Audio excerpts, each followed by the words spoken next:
Hi Algebra 1, today we're going to be talking about graphing a quadratic function. Before we begin, let's warm up with drawing a diagram to represent the following functions. Something that's linear, something that's exponential, and something that is quadratic. Pause the video, draw what you think these are, and then join me when you're done. Let's take a look and see how you did. For a linear function, you should remember that it makes a line. A linear function is something that increases or decreases at a constant rate. So here would be an example of a linear function. An exponential function is something that increases at an exponential rate. So it doubles, it triples, quadruples, or whatever the case may be. You're going to either grow or you can do a decay. It doesn't matter.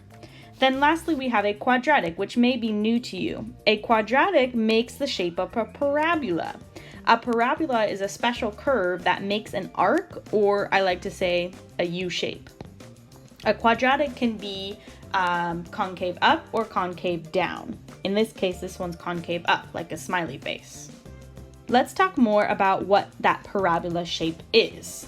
The parabola is a curve that is either up or down. So these are some examples of a down curve or concave down. And any point on a parabola is an equal distance from a fixed point or a straight line. That's a little bit beyond our scope of practice here. What we need to understand is that a quadratic makes a parabola, a U shape, up or down. It can either have a maximum, which all of these examples do, a high point, or a minimum. For example, in my bell ringer, I drew a graph that is concave up, which has a minimum, okay? So before you move forward, what I want you to do is move to Desmos, student.desmos.com, and type in the code 5QKR4R, or you can click the link that's populated below. When you log into Desmos, you are going to see something that says this. You do not need to make an account. You can just continue without signing in. And the next screen will give you to enter your name. Make sure you put your first name, last name, and your class period in parentheses so I know that who you are. Pause the video, go to Desmos, complete that explore activity. Make sure you put your first name, last name, your class period so I know who you are, and then join me back here for the... Now that you've had some time to explore the shape of a parabola, let's take a look at the two types of forms of quadratic. The first one we'll look at is called vertex form. In your notes, write down the vertex form of a quadratic equation. This is the standard vertex form that you'll always use when we're talking about a quadratic and we want to use vertex form. Vertex form gives us exactly what it says, the vertex. We know that the axis of symmetry is always going to be h. Not negative h. This sign right here, it's very important that you understand that that's not attached to the h. H is just whatever value that it says there, okay? So axis of symmetry is h. The vertex, what I was saying, it gives us the vertex is h and k. So the other point that's important here is k. H and k is the vertex of my quadratic. What is a vertex again? A vertex is either that maximum point or that minimum point, where the quadratic starts to change directions. Then the last piece of information that's important is the A. A is whether or not the direction is going to be opening up or opening down. So when A is greater than 0, meaning 2, 3, 4, 5, 6, it's going to have a minimum. This would have a minimum here. If A is less than 0, it opens down.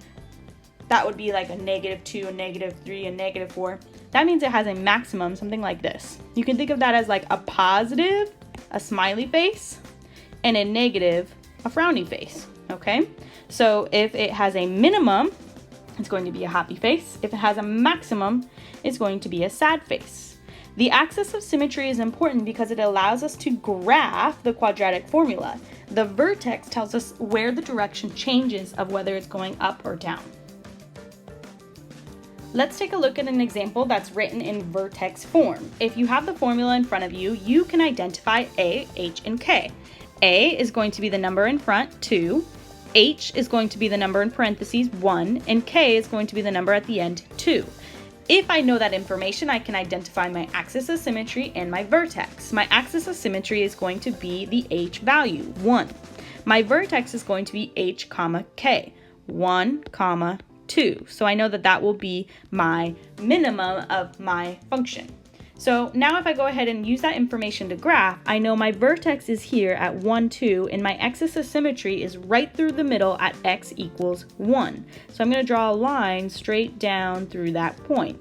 That helps me figure out how my quadratic or my parabola is proportioned. It should be equidistant on each side. That'll make more sense once we get the visual going here. The next step is to create a table because we have to find some additional values here. I need another x and y value on my coordinate plane in order to figure out what the shape looks like for my quadratic. So let's pick a couple points. How about 0 and 2? Doesn't have to be more than a couple, just so that you can see how wide the graph goes. If I plug these into my formula, I would have 2 times x minus 1 squared plus 2. Anywhere there's an x, I'm going to put 0. So if I have 0 minus 1, I have 2 times negative 1 squared plus 2. Negative 1 squared is 1. 2 times 1 plus 2, 2 times 1 is 2, plus 2 is 4. So I know that there's going to be a point at 0, 4. That's also my y-intercept. Then if I plug in 2, everywhere there's an x, I'll have 2 parentheses 2 minus 1 squared plus 2. Then 2 times, that would be a 1. 2 minus 1 is 1 squared plus 2. Notice how I'm using PEMDAS. 2 times 1 is 2, plus 2 would be 4. Interesting. So that 2 also goes up to 4. Now I can kind of see how wide my parabola is and start to make the curve by drawing and connecting these dots. You see how this line helps me proportion and equidistant on each side of my parabola. Now I'm ready to answer the rest of the questions here. Remember, domain is my x values. So if you're taking a look at the bottom here, the x values on my x-axis, I can use any of them. So I'm going to say that my domain here is all real numbers. The symbol to write all real numbers is just kind of like a fancy R. So if you have all real numbers, you could just write R with a little line through it. Do my best here. Now my range is a little bit different. I write that in terms of how the y values are. These are not all the y values, because if you take a look at the bottom portion of my coordinate plane, there's nothing graphed there. The coordinates are all above a certain value. So I know that my y values are all going to be greater than 2. Why? Because the smallest y value is here where the vertex is. So I write that as y is greater than or equal to 2. Now I know this has a minimum. My minimum value is the lowest point.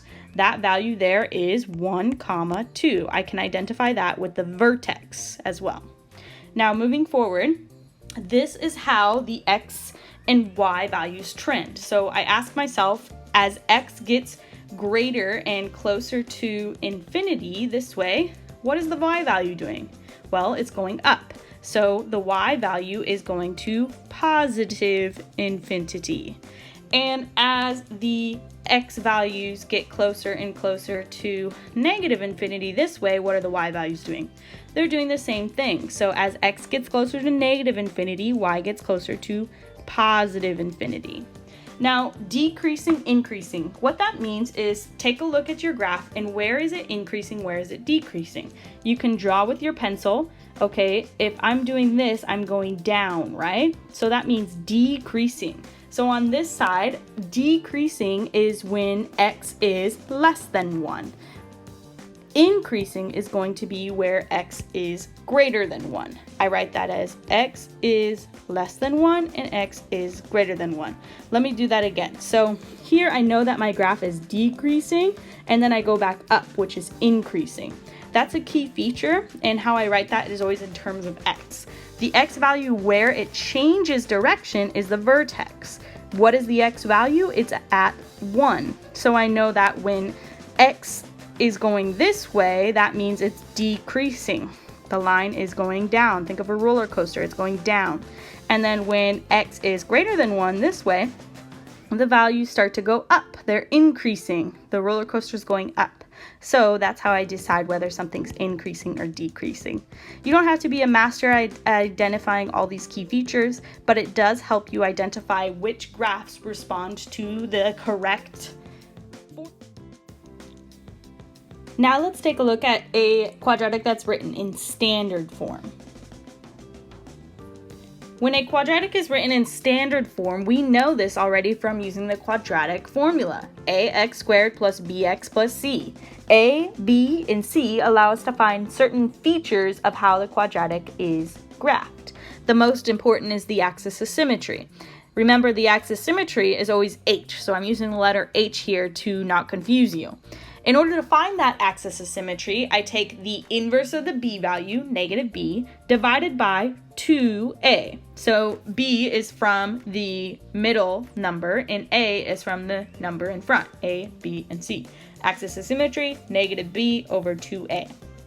Also remember that h allows us to find the vertex. If I know h, I can find k by plugging it into the formula. And if I know h is the x value of the vertex, then k is going to be the y value, and I can use that to graph my standard form of a quadratic equation. Let's take a look at an example written in standard form. So remember, we have a, b, and c here. A is going to be that number in front, which would be negative 1. B is going to be this middle number 2, and c is going to be this last number 1. In order to find the axis of symmetry, we know h equals negative 2 over 2 times a. The axis of symmetry is negative b over 2a. So I used the b value, which is 2, and the a value, which is negative 1. If I simplify that, h is going to be equal to 1. So if I know that h is 1, then I can find k by plugging in 1 to the formula. So if I have y equals negative x, which in this case will be 1 squared, plus 2 times 1 plus 1. Y is going to be equal to negative 1 plus 2 plus 1. Y equals negative 1 plus 2 plus 1, which will give me 2. So I have my h value and now my k value I found by plugging it in. That gives me a vertex of 1, 2. I can use that to plot it on my graph. So it's going to be at 1, 2, which is approximately here. My axis of symmetry is the line that goes right in the middle of my graph. Now remember, I want to pick a couple of points in order to finish up graphing the quadratic. So let's say I have 0 and 2. I will use that same ones from the last problem. So in order to find the y, I'm going to plug in 0 and then I'm going to plug in 2. What that looks like, I have negative 0 squared plus 2 times 0 plus 1. That would give me 0 plus 0 plus 1. So I have a point at 0, 1. Now the next one, 2, I have negative 2 squared plus 2 times 2, let me back up, 2 times 2 plus 1, negative 4 plus 4 plus 1, which would give me 1. So I have a point at 2, 1. Now I have an idea of how my graph opens up. This is a little bit different than the previous one because it's concave down. It now has a maximum.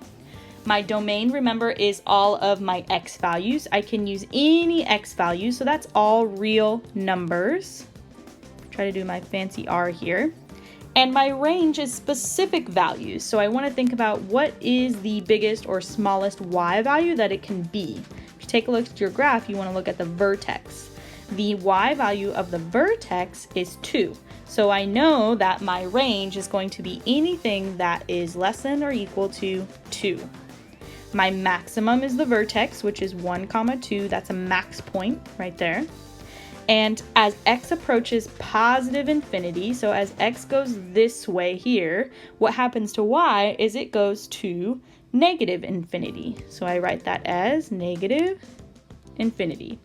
And as x goes to negative infinity, what happens to y? Y is going down, so that's also negative infinity.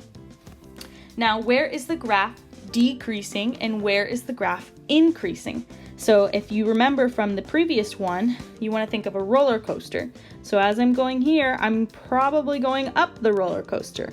And then at the vertex, it switches to going down the roller coaster. Where I'm going up is where it's increasing, and where I'm going down is where it's decreasing. So how do I write that? Well, you want to think of the vertex and the x values of the vertex.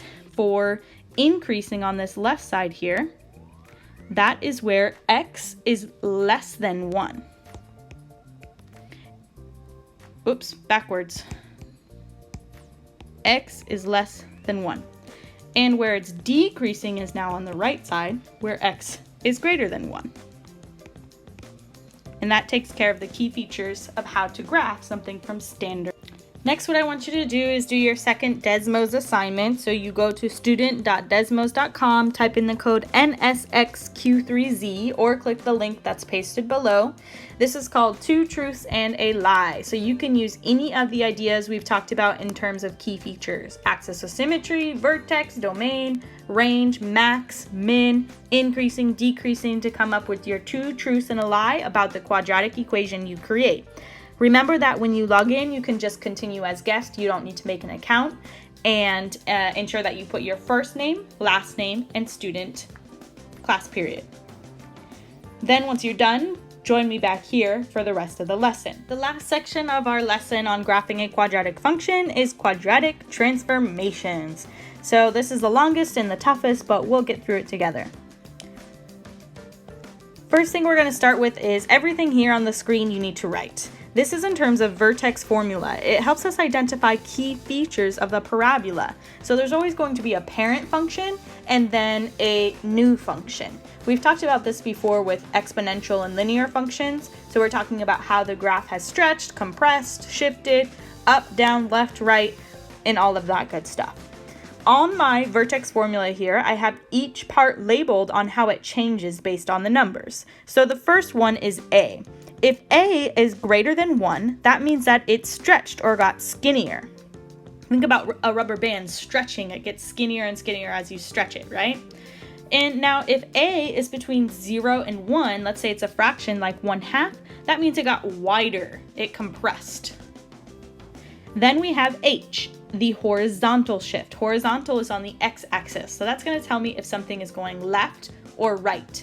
Remember I told you that H is always just the number, so the sign doesn't matter. That's because of zero product property. So for this instance, if I had x minus 1 in this case, so if I had something here and it said x minus 1, I know that my horizontal shift would not be left, but it would be right 1 unit. So it's always opposite of what you think. If it said x plus 1, that would be left 1 unit. It's the opposite of what's written. Then lastly, we have our vertical shift. Vertical means up and down on the y-axis. So this is going to tell me whether or not it moved up or down. These are normal. So if it says something like plus 1, that means up. If it says minus 1, that means down. We've done this before in our other functions. Now we're doing it with quadratics. Now the last piece of information is if something moves up or down. So if something moves up, it's going to be a positive a value, like 2, 3, 4, 1/2. If it opens down, it's going to be a negative a value. So that means that it would be -2, -1, -1/2. So a smiley face or a frowny face is what that's talking about.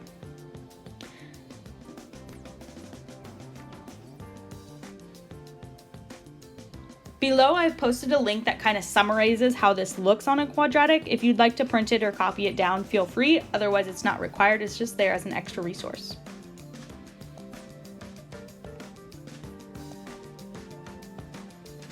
Here's some examples of how I would define something written in vertex form.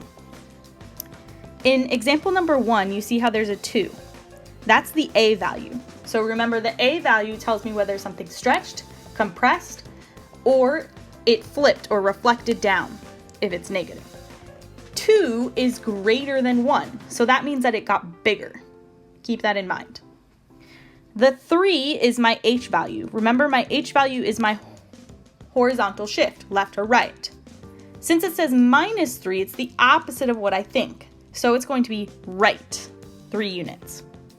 Then lastly, I have my K value, which is my vertical shift. So that's going to tell me whether it goes up or down. Since it's plus, it's going to go up. You can see the answers here that it moved right 3 units, up 4 units, and stretched. It got skinnier. In example 2, I have something a little bit different. A is now a fraction, -4 and -6. Since A is a fraction, that means it compressed. Since it says -4, that means I moved right. -6 means I moved down. Example number 3, I have a -3 in front. So not only is this a stretch, it's also a reflection. When you throw a negative sign, the quadratic essentially flips to the opposite way it was. Inside parentheses, I have +9, so that would mean left 9. And outside parentheses, I have +10, that would mean up 10. Lastly, example number 4, the A value is a negative and a fraction. So that means that it not only reflected, but it compressed. Then I have +6, which tells me it moved left, and then -1, which tells me it moved down. Take a look at the following 4 examples. Try them on your own. What does the A value tell you?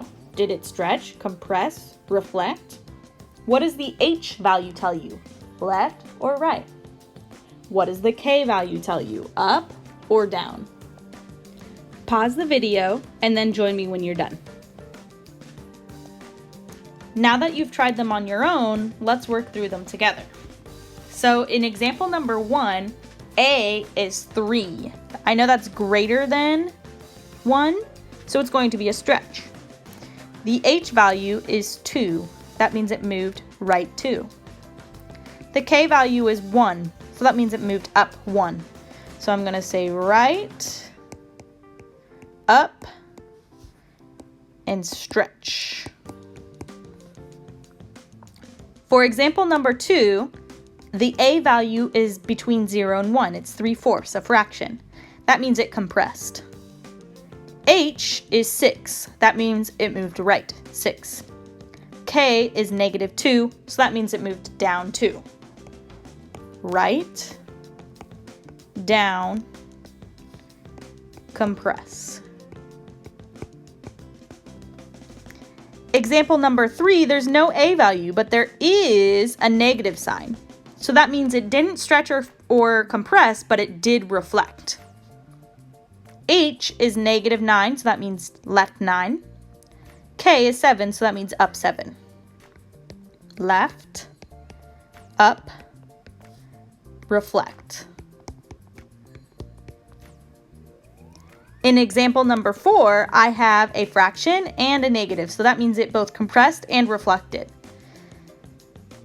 It moved left and down.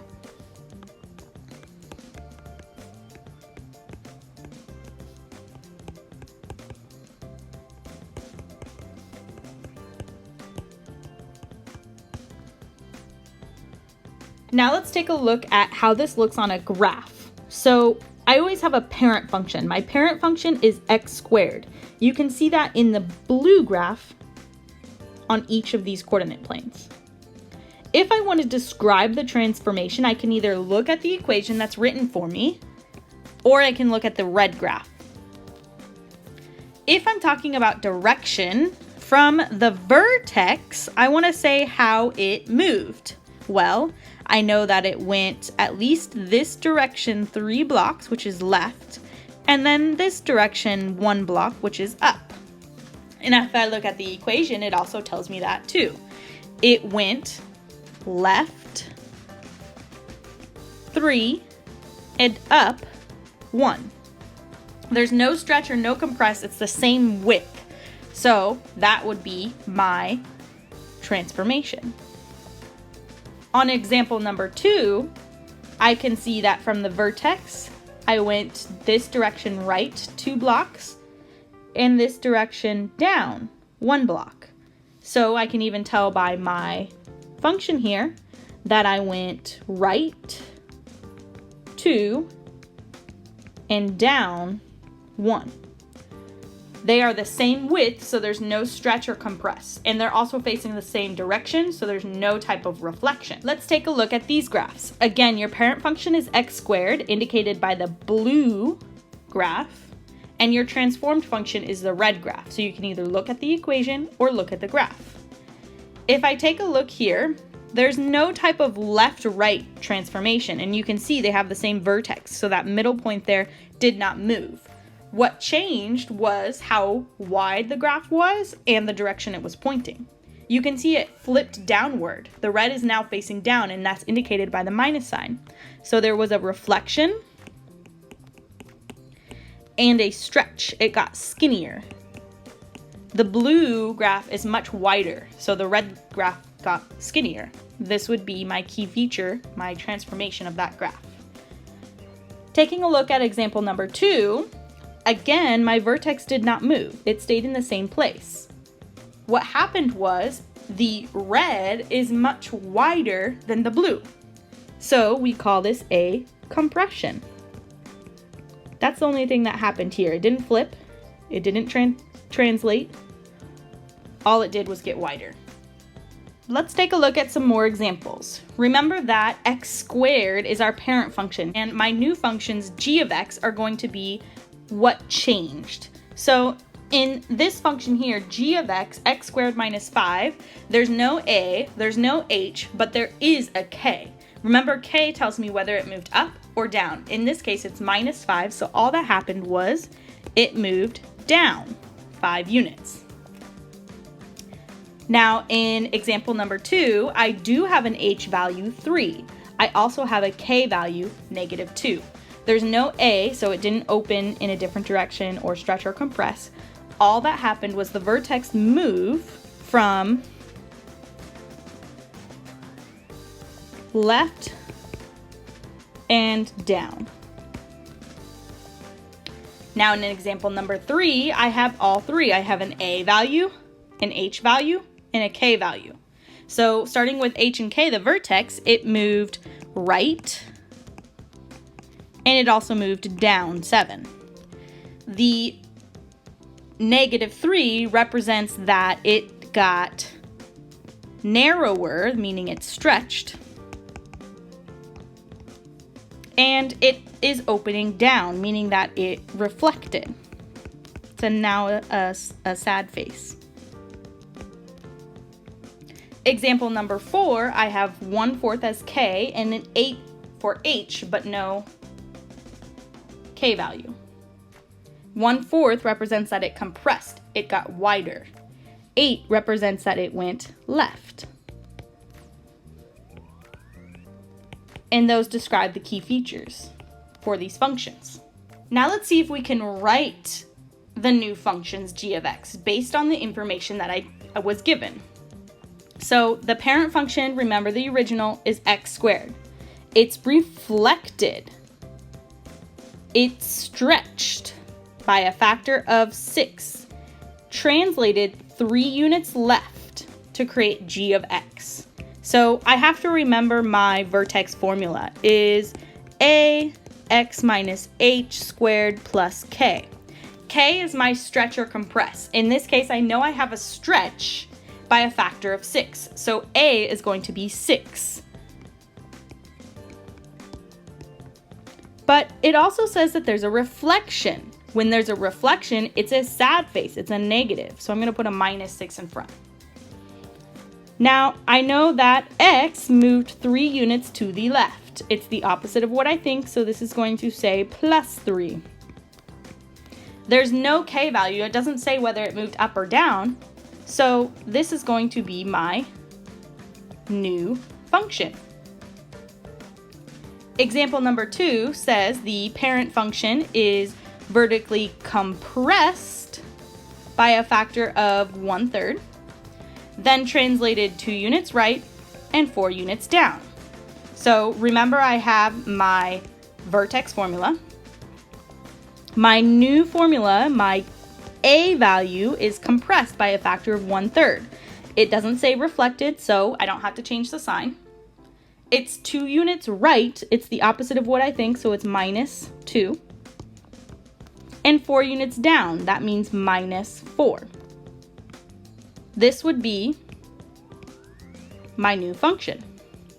To close off, I want you to complete the following assignments on Desmos. The first one, type in student.desmos.com, SV4 XW5. This is called Match My Parabola. So you're going to take that information and see if you can identify the correct parabola. The link is also below. Remember, you don't have to create an account, just put in your first name, last name, and class period. The second Desmos assignment is a card sort. So go to student.desmos.com, type in the code KDJCJ4, or click the link that's matched below for you. Complete the assignment, and thank you for watching.